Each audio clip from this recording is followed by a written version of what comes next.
ఏవి9 TV వార్తలకు స్వాగతం. వార్తలు చదువుతున్న ఆనంద్ కొండేటి.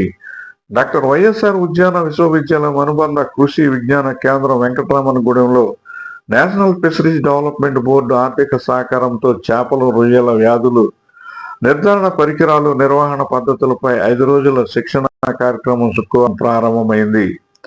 ఈ కార్యక్రమం శుక్రవారం నుండి జూన్ 23 వరకు కొనసాగనుంది.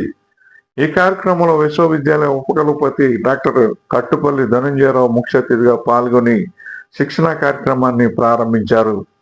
ఈ సందర్భంగా ధనంజయరావు మాట్లాడుతూ ఆక్వాకల్చర్ రంగంలో వ్యాధుల నివారణకు శాస్త్రీయ పద్ధతులు, ముందస్తు నిర్ధారణ ఎంతో అవసరమని పేర్కొన్నారు. వ్యాధులను సకాలంలో గుర్తించి నివారణ చర్యలు చేపడితే ఉత్పత్తి, ఆదాయం పెరుగుతాయని తెలిపారు. మత్స్య, రొయ్యల సాగుదారులకు ఆధునిక సాంకేతిక పరిజ్ఞానాన్ని అందించడంలో ఇటువంటి శిక్షణలు ఉపయోగపడతాయన్నారు.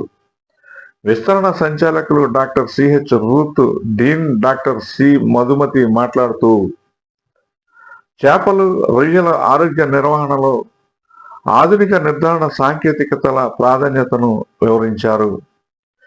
గేదెల పరిశోధన కేంద్రం principal scientist head doctor K Anandarao మాట్లాడుతూ రొయ్యలలో వైట్ స్పాట్ సిండ్రోమ్, ఈహెచ్పి, చేపలలో బ్యాక్టీరియా సంబంధిత వ్యాధుల నివారణపై పరిశోధనలు జరుగుతున్నాయని తెలిపారు.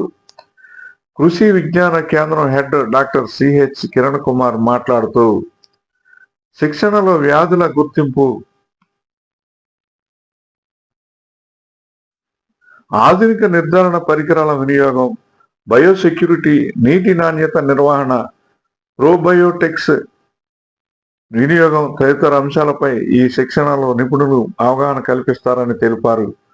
Course co director doctor A Devi Varaprasad Reddy, కోఆర్డినేటర్లు doctor E Rekha, doctor K Archana కార్యక్రమ నిర్వహణలో పాల్గొన్నారు. ఏవి9 టీవీ న్యూస్, ఉద్యాన యూనివర్సిటీ, వెంకటరామన్గూడెం.